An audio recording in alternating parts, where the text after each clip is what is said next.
Hey everyone, I want to make a short video talking about X-acto knife safety. So this is an X-acto knife, and we use this when we need to cut things out with fine detail that would be difficult to do with a regular pair of scissors.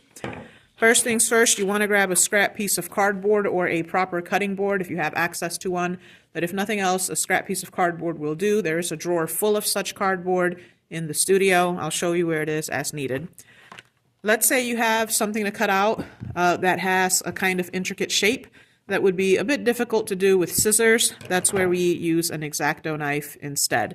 Some X-acto knives have fancy covers like this one that has little feet so that you can stand it up on your table and have it not roll over. But a lot of my X-acto knives are just the blade is uncovered.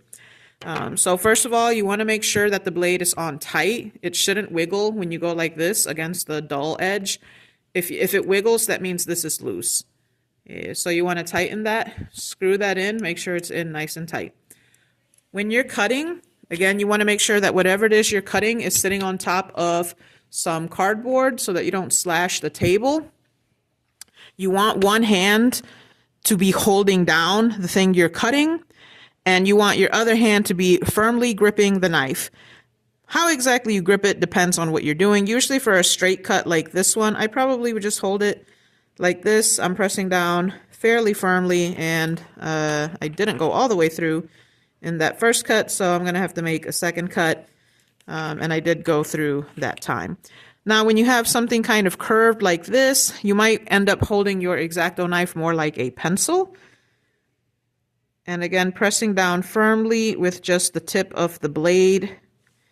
You don't want to press down too hard, because ironically, if you press down too hard, you're actually more likely to lose control. So you want to be firm, but not hard to the point where you lose control. And we can check again, did we go all the way through? Yep. And notice that I'm turning the paper. You always want to be cutting away from your other hand. You don't want to stab yourself accidentally, and be careful that you don't slash the hand that is holding the knife itself. But we can very carefully and slowly turn the knife on curves like that. And I can keep turning the cardboard or whatever it is I'm cutting to make sure that it is always in a position that makes it comfortable for me to cut away from my hand that's just holding it down, and to stay safe. All right. This might take some getting used to if you haven't done it before.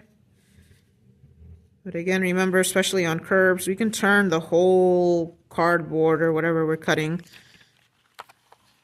so that we stay comfortable and safe. All right.